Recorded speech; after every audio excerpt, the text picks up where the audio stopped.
नमस्कार दोस्तों, स्वागत है आपका हिंदी नॉलेज शो में। तो दोस्तों, भारत और अमेरिका मिलकर एक खूंखार और खुफिया हथियार बना रहे हैं। जी हाँ, अमेरिका भारत को खुफिया तकनीक ट्रांसफर कर रहा है। और ये मैं नहीं कह रहा हूँ, ये कह रहा है पेंटागन, जो अमेरिका का रक्षा मंत्रालय का जो हेडक्वार्टर कहा जाता है, उनसे ये खबर ऑफिशियल तौर पर निकलकर सामने आई है। तो क्या वो हथियार है, किस तरीके की टेक्नोलॉजी भारत को शेयर होने वाली है, सब कुछ मैं आपको डिटेल से बताने वाला हूँ। और इससे पाक चीन को मिर्ची इतनी क्यों लग रही है, सब कुछ डिटेल से जानेंगे। तो मेरे साथ वीडियो में अंत तक बने रहिएगा। तो चलो दोस्तों, वीडियो को हम शुरू कर लेते हैं। तो दोस्तों, जब भी अमेरिका किसी देश को अपना एलाई और अपना सबसे बड़ा सहयोगी बनाता है तो उसमें कुछ एग्रीमेंट साइन करता है। कौन कौन से वे हैं? एक तो होता है कमकासा, लेमोआ, बैका और GSOMIA। और इस GSOMIA के अंतर्गत एक और बहुत ही क्रूशल पैक्ट साइन होता है जो अमेरिका अपने सबसे विश्वस्त देशों के साथ ही शेयर करता है, जिसे कहा जाता है इंडस्ट्रियल सिक्योरिटी एक्ट। इसके तहत अमेरिका जिस देश के साथ ये एक्ट साइन है उसे ही अपनी खुफिया जो तकनीक है वो ट्रांसफ़र करता है। तो भारत के साथ इस साल के जनवरी में ये पैक्ट साइन हो गया था, लेकिन तमाम जो आलोचक थे, जो भारत और अमेरिका के संबंधों को लेकर आलोचना करते रहते हैं, F-35 को लेकर आलोचना करते रहते हैं भारत और अमेरिका की। और आलोचना क्या करते हैं ये लोग? आलोचना ये करते हैं कि अमेरिका कभी भारत को टेक्नोलॉजी नहीं देगा, भारत को बस हथियार बेचेगा।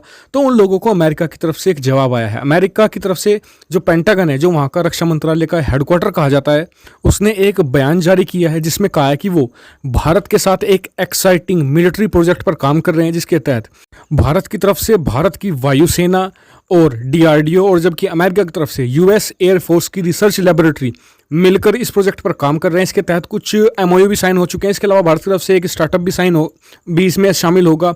और उस स्टार्टअप का हालांकि डिटेल अभी सामने नहीं आई है, लेकिन कुछ MOU इसके लिए साइन हो चुके हैं और बातचीत बहुत ही ज़्यादा एडवांस लेवल पर पहुंच चुकी है। तो ये हथियार किस तरीके का होगा? तो ये हथियार एक UAV होगा, ये एक मिलिट्री ड्रोन होगा। जी हाँ, मिलिट्री ड्रोन किस तरीके का? जैसे कि आपने अमेरिका का प्रीडेटर देखा होगा, एवेंजर ड्रोन देखा होगा, उसी तरीके का ये एक ड्रोन हो सकता है, या फिर एक माइक्रो ड्रोन भी हो सकता है जिसमें अमेरिका को महारत हासिल है। देखिए, आप स्क्रीन पर देख सकते हैं, इस तरीके का एक बड़ा ड्रोन भी हो सकता है, या फिर कोई माइक्रो ड्रोन भी होगा। एक डिटेल स्पेसिफिकेशन जो है अभी तक जारी नहीं की है पेंटागन ने, जैसी आएगी मैं आपको वीडियो बनाकर बता दूंगा। लेकिन ये बहुत ही बड़ी एक तरीके से अचीवमेंट भारत की मानी जा सकती है, क्योंकि इस तरीके के जो ड्रोन टेक्नोलॉजी होती है ना अमेरिका की, वो बहुत ही लिमिटेड देशों के साथ वो साइन करता है या उन्हें देता है। यहाँ तक कि जो बड़े बड़े देश जैसे कि इटली हो गया, फ्रांस, जर्मनी, इन्हें भी कभी नहीं देता। जबकि भारत को इस बार ये टेक्नोलॉजी देने के लिए वो तैयार हुआ है और भारत के साथ अपनी टेक्नोलॉजी शेयर भी करेगा इस प्रोजेक्ट के माध्यम से। और इतना ही नहीं, ये सिर्फ शुरुआत है।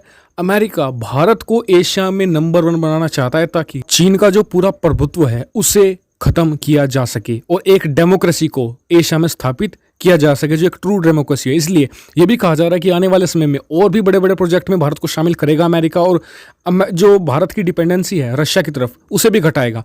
और भारत भी डिपेंडेंसी अपनी घटाना चाहता है रशिया की तरफ, ये भी कहा जा रहा है, क्योंकि भारत के करीबन 80% से ज़्यादा हथियार रशियन मेड है। और रशिया जो हथियार भारत को देता है, सेम हथियार वो चीन को भी पकड़ा देता है, जिससे कि भारत को कोई एक तरीके से एडवांटेज नहीं मिल पाता चीन के ऊपर।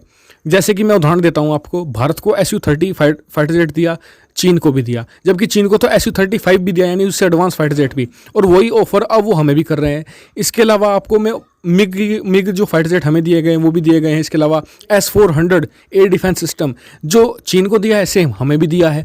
तो यानी कि भारत को कुछ एज नहीं मिल पाता, इसलिए भारत कुछ डिफरेंट देख रहा है। इसलिए हमने राफेल भी खरीदे जो फ्रांसीसी मेड, जो मतलब कि हमने जो हमेशा चूज़ करते थे रशियन फाइटर जेट, उन्हें नहीं चुना, हमने फ्रांसीसी फाइटर जेट चुना। तो इसी तरीके से अमेरिका भी इस चीज़ को देख रहा है और उसकी नज़र है भारत पर, इसलिए वो भारत के साथ बहुत सारे डील और समझौते साइन कर रहा है, क्योंकि इससे भारत को भी फायदा होगा। मेनली भारत की जो वायुसेना है उससे फायदा होगा। कैसे? देखिए, भारत की अगर थल सेना के इक्विपमेंट देखें या नौसेना के देखें तो उसमें हम काफ़ी आगे हैं। जैसे कि वायु नौसेना के लिए कोचिन शिपयार्ड है, वो काफ़ी अच्छे एडवांस हथियार बना रहा है। इसके अलावा जो मतलब कि थल सेना है उसके लिए लार्सन टुब्रो है, टाटा भी काम कर रहा है। लेकिन वायुसेना में कोई आसानी से हाथ नहीं डालता, क्योंकि उसके इक्विपमेंट बहुत ही ज़्यादा महंगे होते हैं। तो और आपको बता दूं कि एक इंजन ही बनाने में आज तक भारत को इतने साल लग गए हैं, क्योंकि इसकी टेक्नोलॉजी ना बहुत ज़्यादा कॉम्प्लेक्स होती है। तो यानी कि इसमें भारत को अमेरिका से ये मदद मिलेगी कि भारत को टेक्नोलॉजी काफ़ी आसानी से मिल जाएगी, क्योंकि अमेरिका ड्रोन की टेक्नोलॉजी हो, फाइटर जेट की टेक्नोलॉजी, इसमें बहुत ज़्यादा आगे है और उसका जो मिलिट्री बजट भी है सालाना काफ़ी ज़्यादा होता है। तो यानी कि भारत को इसका फ़ायदा होगा और भारत को ये फ़ायदा उठाना भी चाहिए। इस पर आपका क्या व्यू पॉइंट है? कमेंट करके जरूर बताएं। सारे चैनल को सब्सक्राइब करना मत भूलिएगा ऐसी बहुत सारी डिफेंस, फॉरेन पॉलिसी और फाइनेंस रिलेटेड वीडियो के लिए। Thank you for watching video.